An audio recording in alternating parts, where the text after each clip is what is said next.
Good evening, everybody. My name is Stanley Gray, and I'm with a group of individuals who is restarting or rejuvenating the Urban League of Hillsborough County. I'd like to thank again everybody who's taken the time to join us this evening. Please, we will have a question period after the presentations, but if you have any questions, please text them to me at 813-404-6172.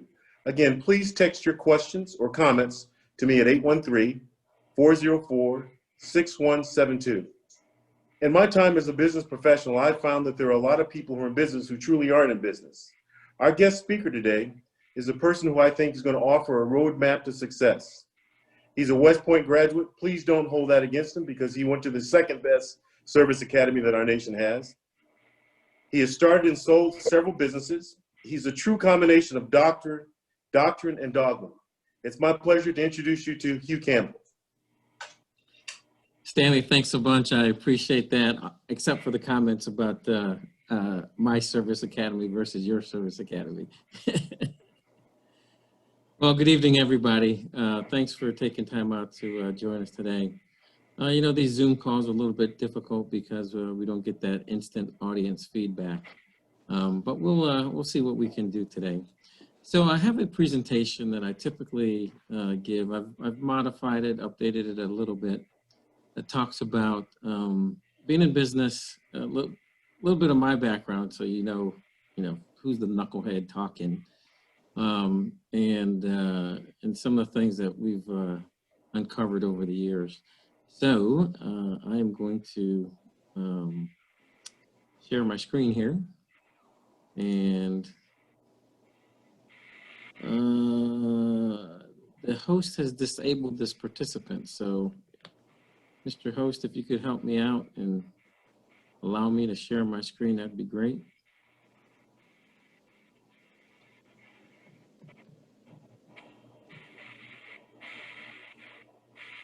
Stand by, everybody, while we work through this. All right, I'm the host now. Okay, so I believe I can share my screen. So let me go to full screen mode here. So we did this for the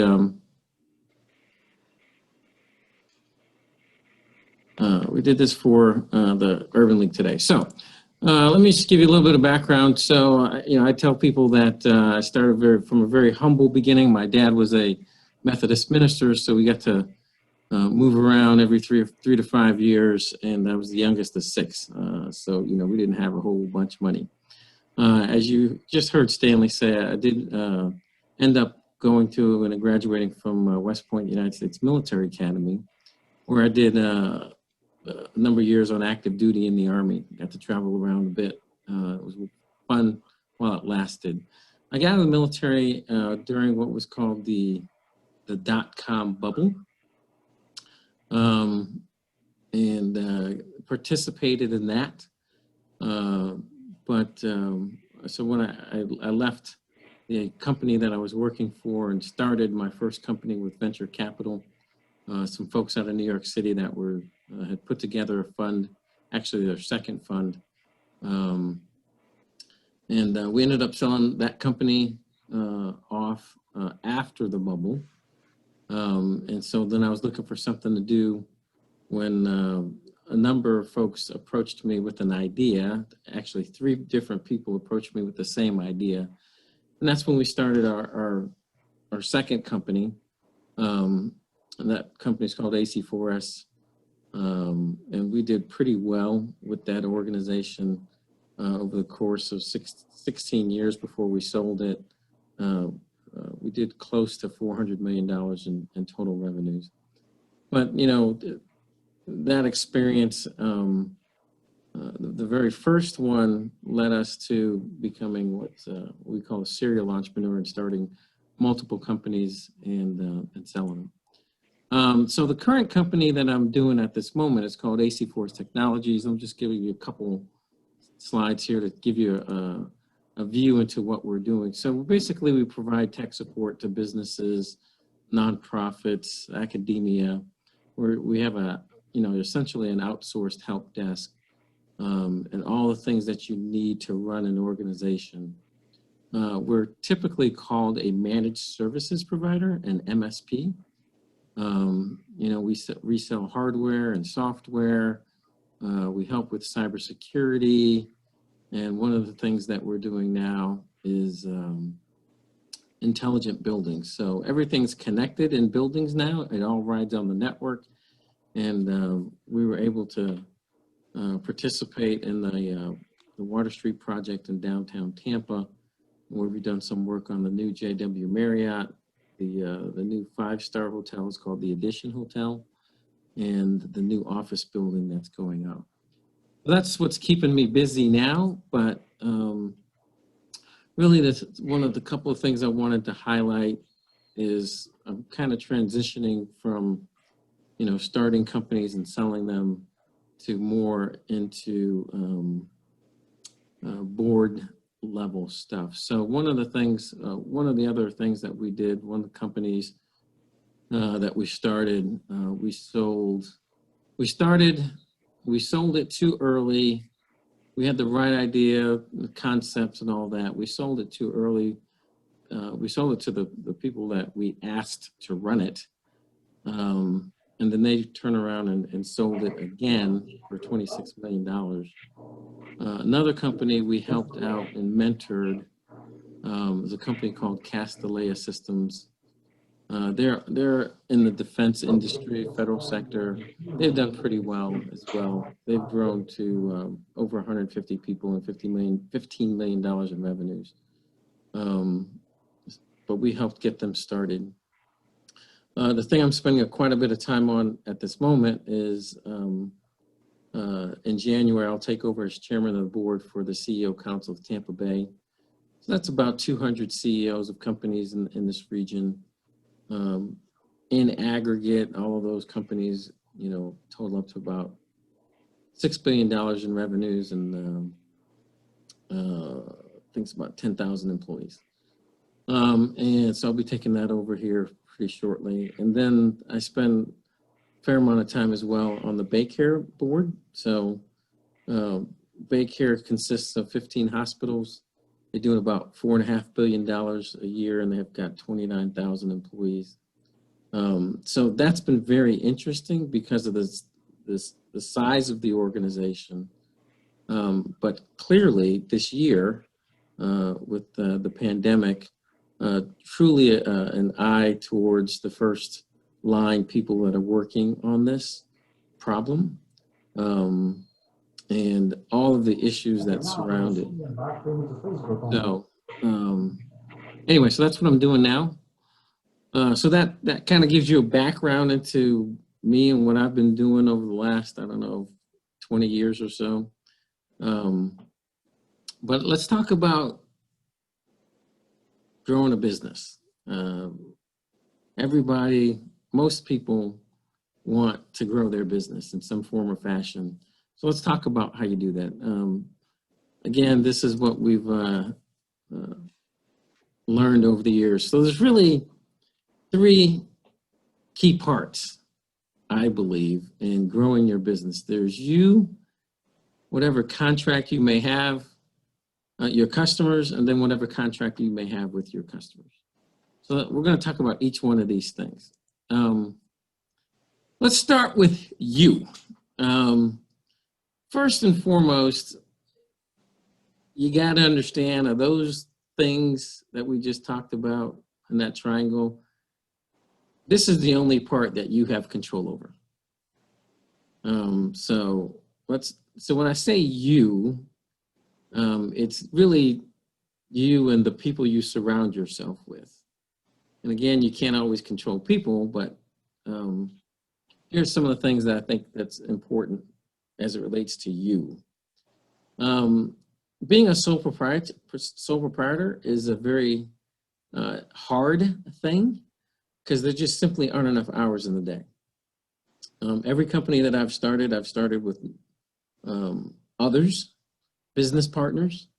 And again, that, there's ups and advantages and disadvantages to that. But the key part to, I believe, in being successful and building a business is you got to pick the right team. It's just like football, basketball, Stanley Cup, NHL. You got to build the right team. You should have folks that have complementary skill sets. You don't want everybody to be like you.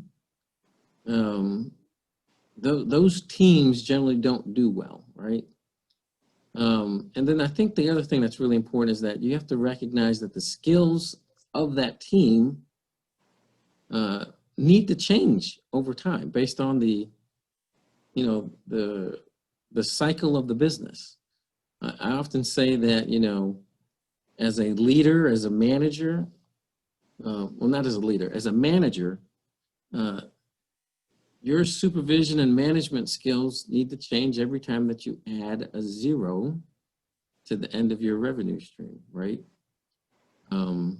So that requires different skill sets over time. I often also tell people that you should do something that you know. It's hard enough being in business. It's hard enough being successful in business. Everyone knows that most businesses that start fail, way over 50%. So, your odds of doing well significantly increase if you start out by doing something you know. You don't have to, but if you want to be successful, do something you know. If you talk to that small business administration, the folks down at the scores, retired executives that help you, they'll often tell you about working on the business versus working in the business. Sole proprietors are often working in the business, and you really want to get to a point where you're working on the business and, helping not helping, but doing those things that will help grow the business. And that's working on it. As with anything, you need to do your homework. There are so many things to learn. And you need to be prepared. And again, that's part of controlling you. And the last thing I tell people is have a plan. You should have short-term and long-term goals, and your plans that you lay out should support those goals, both in the short term and the long term, both tactical and strategic. Sit down with a pen and paper, write this stuff out, and figure out how you're going to get from point A to point B.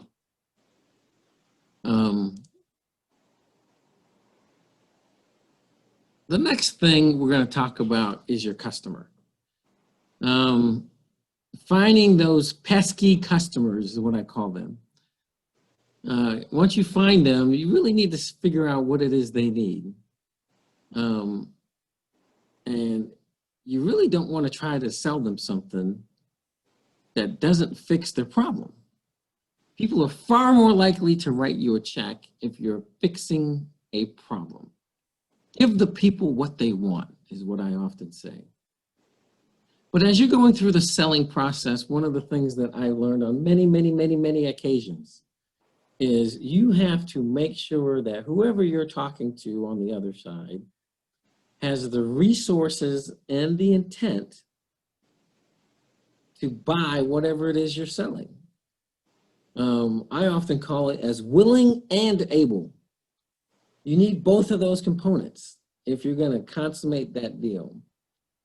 And as you're going through that process, it behooves you to be honest about whatever it is you can and cannot do. You don't want to overpromise and underdeliver. You've heard that term before. You want to do exactly the opposite. So be honest with what you can and cannot do. Nobody expects you to be able to do everything on the planet. That's just not possible. And then finally, you need to have an understanding about the policies and rules that they're operating under. Do they have to go out and get 3 bids? Is there procurement? What's the procurement process? What's the buying process? All of those kinds of things. Are they looking for small business? Are they looking for veteran-owned businesses? What are the rules and policies in place? All right, let's keep it moving. I generically call this the contract, because whenever you're going to do business with somebody, ideally, it's going to be summarized in a written document. And that can be a contract, a purchase order, a reseller agreement, channel partnerships, all the blah, blah, blah, blah, blah, blah, whatever that is. So I often tell the story about we were one of our first contracts in one company was with a very large organization, $6 or $7 billion organization. And they sent us a contract, and we hemmed and we hawed, and we read the thing cover to cover, and there was some stuff in there I just could not bring myself to agree to. So finally, I picked up the phone and called the procurement person and said, "Hey, I got a couple issues with this. Can we chat about it?" And as we're going through, they were pretty nice. We were talking about different things, and we got to one item I was struggling with, and I told the lady, I said, "Ma'am, I just can't sign up for this. I got a real problem with this." And she said, "Aha, well, we see that you're reading the contract, and we just put that in there to see who's reading through our contracts, and we'll take that right out." I was stunned. But, you got to go through that process. Make sure you understand whatever it is that they put in front of you. And believe it or not, you can negotiate some items. Whatever it is you're trying to sell, is a product or service, make sure that you price it right. There's all kinds of pricing, and they can buy whatever it is they want to buy from you. Last thing I'll talk about, it's not really a contract, but it's really how they're going to buy, what they're going to buy. Who is making the decision? Who's the procurement guy? What are their hot buttons? Become a person, not just a vendor. Get to know them. Talk about your college, talk about your kids, talk about whatever. Talk about the world champion Tampa Bay Lightning. Find out what they like. Do they like college football? Do they like NFL football? Become a person. And last and not least, you got to be Johnny on the spot. Be responsive, be compliant with their rules and their policies. If you're reselling stuff, do you have 3 quotes of your own? Did you try to buy stuff from multiple vendors to get the best price? Whatever that is. So those are some of the very most fundamental steps and building blocks, I think, to greatly increase your odds of being successful. Let's talk about a couple other things that we've learned over the years. The power of association. You've probably heard about this. I'm going to give you a couple of examples in a couple of different areas. This, I hope you can see, and you can go out and find this yourself. Again, you don't have to take my word for this. This is a brief history of the Kennedy clan in American politics. And if you see, this is a family, of course, but again, look at this family and what they were able to do. Ted, if you look at the Joe and Rose Kennedy up there kind of at the top and all the people that they spawned, you'll see Ted Kennedy, a senator. He passed away a few years ago. Obviously, JFK, the president. RFK, his brother, who was attorney general, also assassinated. Gene Kennedy was an ambassador. drop down to the next line, you'll see that Caroline Kennedy, Patrick Kennedy, all those folks, you know, they were a force to be reckoned with.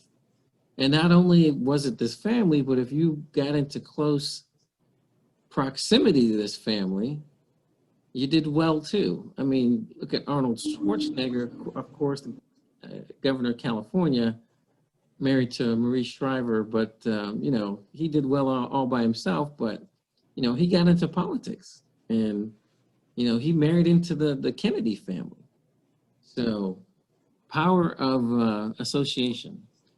If you're a sports nut, you probably know about this guy, the NFL coach, Bill Walsh.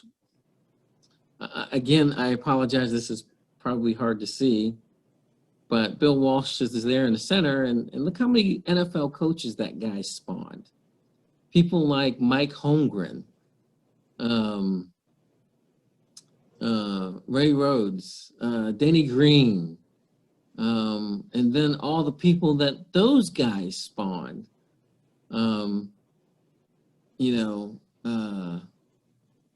it's just absolutely amazing. It's the power, again, the power of association. So I know this is probably hard to see, but go back and take a look at, Google this yourself and take a look at the coaching tree that Bill Walsh spawned and all of the coaches that came from that one guy. And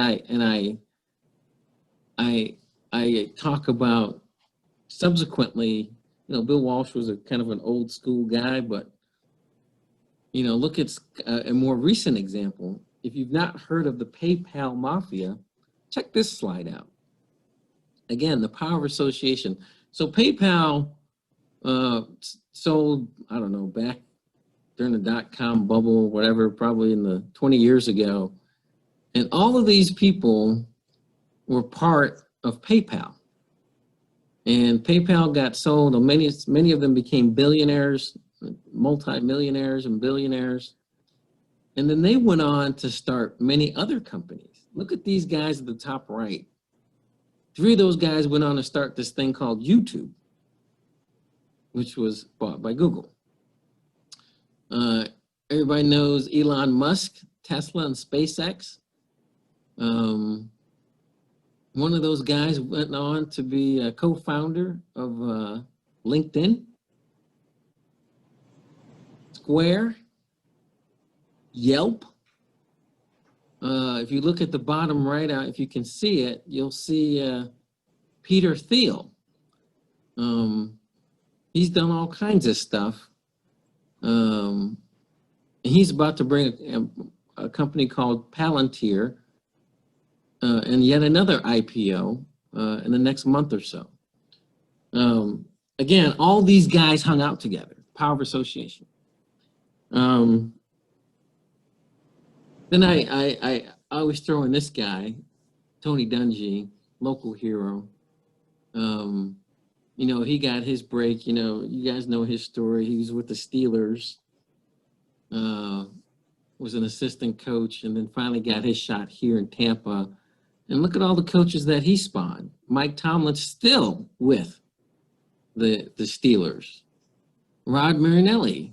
Lovie Smith had a tough time, but he ended up after he left the Bears, he went to the Super Bowl. He had a tough time a couple places here, of course. And then he went to Northern Illinois, I think it was. Herman Edwards, Mike Shula. Look at all these guys, Leslie Frazier, all these guys Lane Kiffin, all these guys that worked for Tony Dungy at one point and turned into coaches themselves. Again, the power of association. Who are you hanging out with?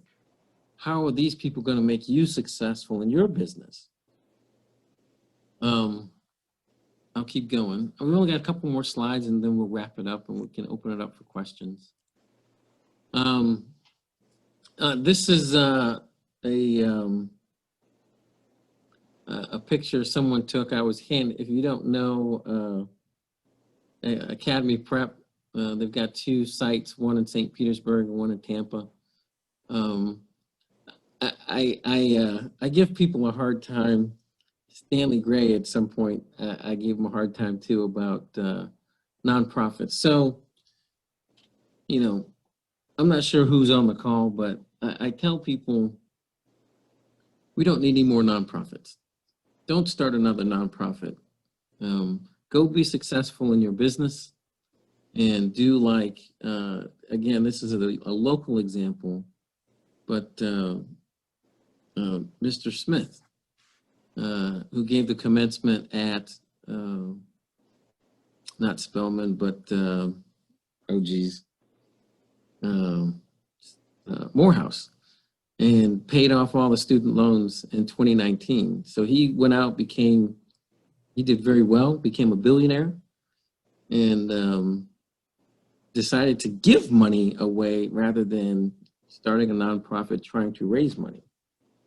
And that's what we were doing here in this particular slide. I'll leave you with a couple parting thoughts. I know I've been talking for about 30 minutes now. You know, and an organization like the Urban League has long history trying to move the needle in our communities. It's particularly relevant now where we need strong, positive role models. A lot of knuckleheads running around out there, and the news is good to highlight those knuckleheads, but we need to do everything that we can to be strong, positive role models. So I implore you to do your part. And if you're being a positive role model, then many organizations are desperate for our help in any form or fashion. From a talk like this today, they want your time and your treasure. So get out there, be visible, and refute the 6 o'clock news by the things that you're doing, things that Stanley Gray is doing here. I would tell you that lots of folks are struggling with the pandemic. That's true, but there are many businesses that are doing great right now. And I don't care if we're in a pandemic, I don't care if we're in a recession. There is no time like the present. It's always the right time to go out and grow your business. You just need to be in the right place at the right time doing the right thing. Your business will grow if you're doing all those things that we talked about. It's tremendous opportunities. Tampa Bay is a gold mine. There are so many opportunities here, even during the pandemic. My own business, we just came off the 2 best months we've had in over 3 years. There are people that are killing it right now, doing extremely well. So there's no time like the present. Stanley, I'll stop there and take questions. Let me see if I can get out of this, stop the sharing so we can go back to our thing. Well, we haven't had any questions to come in, but I really do appreciate everything that you've said. And the one thing that I would really like to double down and hone in on, I mean, there's all kind of cliche-ish ways to say it, but I think that a lot of times what happens is when people start businesses, they don't look for people who can help them. They look for people who can make them feel good. Well, that's it. And what happens inevitably when you hang around with people who are making you feel good, you start measuring yourself, who's the best horse in the glue factory, because none of y'all are getting out. Right. So, I mean, I liked your slides that you showed about affiliation association, because the truth of the matter is birds of the same feather flock together. Yep. That's exactly right. But, and, I will tell you that, I talked about, the CEO Council of Tampa Bay. I'm all in on that organization because, again, that is the power of association. I'll give you a perfect example. We, over lunch one day with a group one of the other CEOs in the group was talking about the problems he was having with his tech support company. And, you know, it was a simple comment. I said to him, I said, you do know what we do for a living, right? He says, no, I've never really understood it. I said, well, we do tech support for businesses just like yours. And he said, you think you can help me? I said, absolutely. He says, okay, contract is yours. That's it.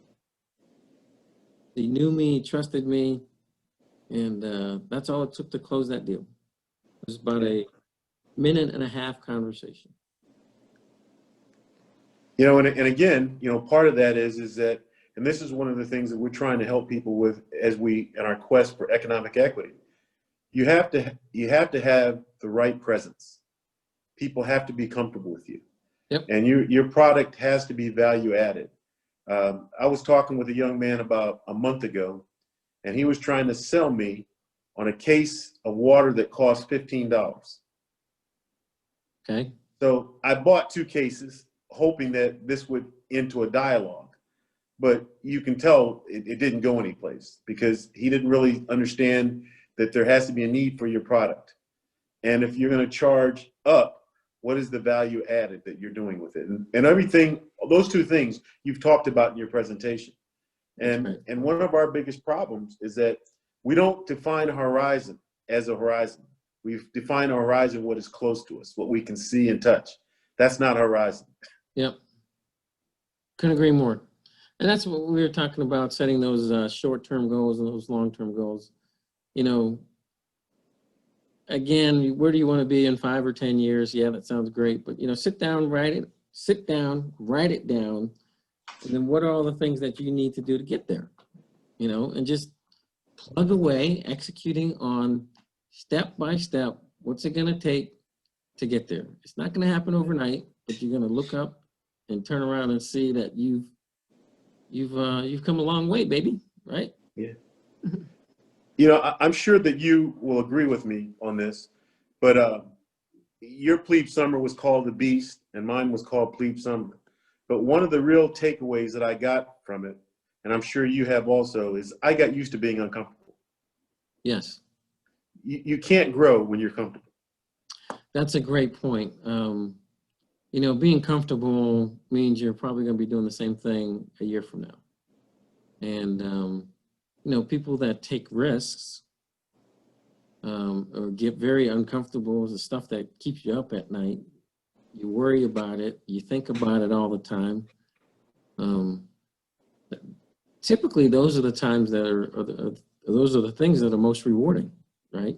So, you're absolutely right. Well, Hugh, I thank you very, very so much for your time.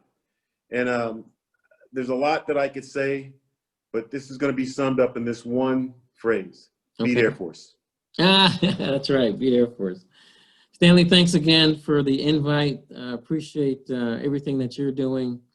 You know, I know it's tough work, and you know, in this day and age, we need folks that are dedicated to the community, and we certainly appreciate all that you're doing. Everyone else that's out there, hope this was of some value to you, and certainly if there's any questions, don't hesitate to reach out to us. Again, thanks. Be well.